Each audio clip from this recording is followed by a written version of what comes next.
Your dreams are bigger, bolder, and more badass than the life you're living now, but something just keeps getting in the way. Join certified coach and former therapist Diann I for the Driven Woman podcast. She'll show you how to get rid of whatever is holding you back so you can stop spinning your wheels and up-level your life. Get ready to hop in and buckle up. This is the Driven Woman podcast, and we're heading for the fast lane.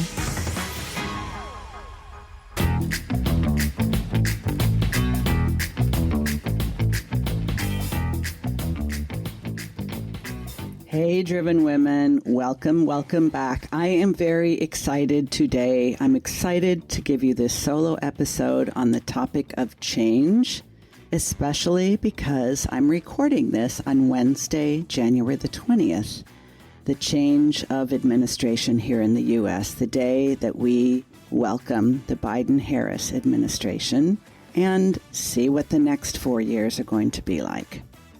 I'm not going to comment on this. It's not a political show. But other than to say I'm very excited to have our first Black female vice president. And I can't wait to see what this administration is going to do. As a matter of fact, on the first day, they're already making some much needed changes. But let me talk to you about my personal thoughts on change. And first, a podcast review from Postnotworking. I love that she directs it to me personally and says, so many gems and inspiration. Diann, I totally listen to your podcast and love it. And she gives a bunch of extra O's, like love it. You are such a pleasure to listen to and have such an amazing message. So relatable and practical. I'm so glad you started this podcast. Many women will benefit. I am sure of it. So keep it coming. And P.S., I could listen to your voice all day. Wow. That's great. I used to hate my voice, by the way. So here we go. My thoughts on change.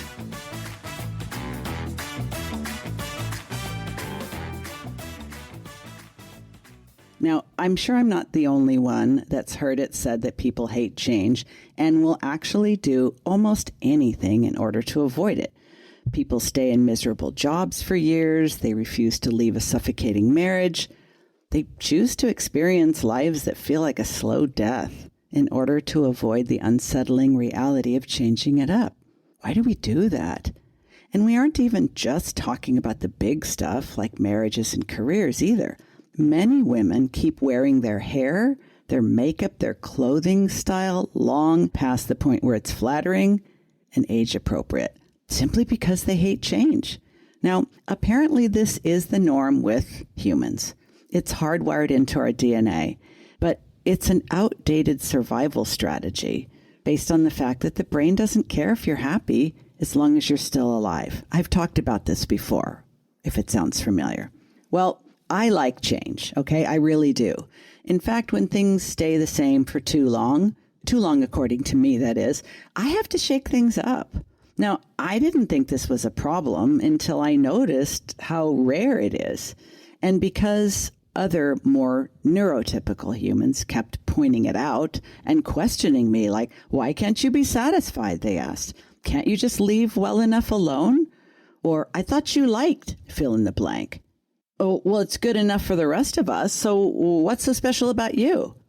Now, with most of these questions, I assumed they were just curious or maybe confused.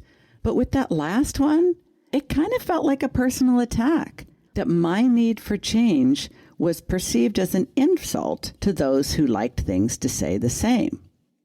Now, I had a long-term client who would tell me about her vacations each year, but actually she only needed to tell me once because she went to the same places with the same people on the same weeks of the year after year. I bet she ate at the same restaurants and probably ordered the same meals. She probably packed the same clothes in the same suitcases as well. And it felt completely natural, normal, and wonderful to her. But as for me, I kind of had to stifle the urge to blurt out, don't you have the least bit of curiosity about going somewhere else? But I didn't. I have learned to inhibit some of my verbal impulsiveness. First of all, I'm a professional and I respect other people's right to be who they are and to like what they like, just as much as I want them to respect mine. But as much as I may seem like an anomaly to others, they, meaning most people, seem like an anomaly to me. I kind of don't get it. I have a lifelong friend, Kathy. It's the same with her. Like, I love her to death, meaning I will love her until one of us dies, and maybe beyond. I don't actually know how that works, but she is so change averse, it defies description. I will, however, attempt to describe it. So Kathy and I met in the 1980s, and she initially hated me at first sight. It's a long and probably not very interesting story, or I would totally share it with you, but we eventually became friends. And for Christmas the first year, I gave her a copy of Jane Fonda's new workout on VHS cassette. Now, for those of you that are too young to have the slightest idea what a VHS cassette is, you can Google it. But Kathy loved that frickin' workout. She started doing it 5 times a week, which I already thought was a bit repetitive and boring, but why not do something else at least a couple times a week, just for the sake of variety and change, no matter how much you love the workout? But nope, Jane Fonda's new workout was right for her, and that's what she did, 5 times a week, like clockwork.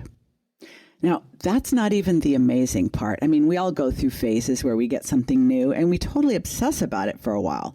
We get a new lipstick and we wear it every day for a month, or we get a new pair of shoes and we wear them all the time, or we get a new CD or digital download and we listen to it repetitively until we never want to hear it again. I've always been that way. But what Kathy did with that VHS cassette seemed extreme to me, because I found out recently that she still does that Jane Fonda's new workout on VHS cassette 5 days a week. Oh my God. I'm saying she has been doing it all these years. I am talking 35 years, folks. I mean, who even owns a VHS player anymore? Unless their grandmother recently passed away and they found it in the attic. Now, I love my friend, and I'm really not intending to gossip, but she has also lived in the same house for almost 35 years, and she wants to be cremated and scattered among her backyard. I secretly kind of envy her ability to be so content with things that don't change, but I just can't imagine it personally. As for me, I've changed lots of things over time. I've been married 3 times. Hey, I'm not necessarily proud of that, but it's the truth. I have changed jobs multiple times and changed careers several times as well. I change my hairstyle a little bit every time I go for a cut. I never travel to the same place twice. My interests, my hobbies, my friendships evolve. When I run into someone I haven't seen for a while, they want to know how am I, and I want to know what's new. I crave it. Change. It keeps life interesting to me, and it keeps me growing. Now, that is absolutely necessary for me to feel alive and engaged. If I don't keep changing, I stagnate, and that feels completely stifling to me. You know, it can be hard to be in relationships with people when you always need change and they don't. It helps if you can find other people that are similar to you to become friends with. You won't have so much explaining to do, and you won't have to worry about them being butthurt if you change your mind, change your plans, or even change your address. My husband and I relocated almost 2 years ago from Los Angeles to Portland. We had been visiting Oregon for a number of years and had really come to love it. So when he had the opportunity to work from home, and I already was, we made the decision to move to Portland. It meant going on a whirlwind tour of over 20 homes in a single day. And 4 weeks after we found the place we wanted, we had packed everything ourselves, closed escrow, and moved. There was barely enough time for all the goodbye dinners we wanted to have. And many people commented how courageous it was, how adventurous it was for us to move, especially the way we did it. After all, I was born in Los Angeles, and even though I have lived in a number of different areas, LA had always been home. My husband had moved to Los Angeles from a small village in southern Germany, but had been there for 25 years. So he had relocated once, but I'd always been in LA. We didn't know anyone in Portland. And now that we've been here for almost 2 years, we're just starting to cultivate some friendships because of the whole COVID pandemic. So is it courageous to start over when you are someone who craves change? Or is it just honoring your natural tendencies to want to experience something new? I mean, I'm down for being thought of as courageous and adventuresome. That's okay, I'll own that. But when you need change as much as I do, I'm not sure it really is courageous.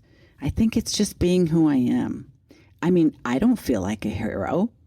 I just know who I am and how I need to live. And I also know that I no longer need to explain or apologize. I just do it. Hey, it's Diann. Can I be honest with you? At the beginning of each new year, I always told myself, this is the year I'm going to get my habits dialed in. This is the year I'm going to be crystal clear about my goals and I'm going to crush them. This is the year I'm going to get my shit together on every level and I'm going to do it all by myself.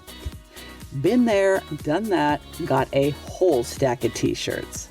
But it wasn't until I started working with my own coach that I realized what a difference it makes to have guidance, support, and accountability from someone who's not only like-minded, but like-brained.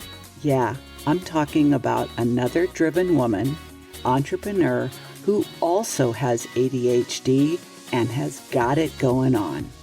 I have 2 openings in my signature one-on-one 12-week coaching program, and one of them might have your name on it. There's a link to a free consult with me in the show notes if you think this might be the year that you really get serious and go all in on an ADHD-friendly business and life. While you're thinking about that, have a listen to what one of my clients' success stories has to say about the difference it made to work with me.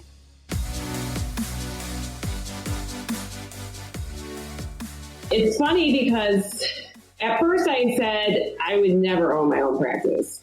And now I own my own practice. And I would say, I'm never going to take it any more than just treating patients. And now I'm thinking about how can I start my own institute. Yeah, exactly. Even like training other therapists, having a certification with my name that I am, I haven't thought of the name yet, but I'm certified in this technique or whatever the case may be. And really just helping other therapists help their patients the way I help mine.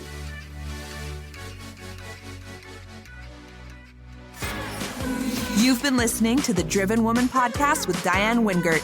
Want more straight talk and strategy each week that will take you from spinning to winning? Don't forget to hit subscribe in your podcast player so you won't miss a single episode. Then head on over to the Driven Woman free and private Facebook group community. See you there.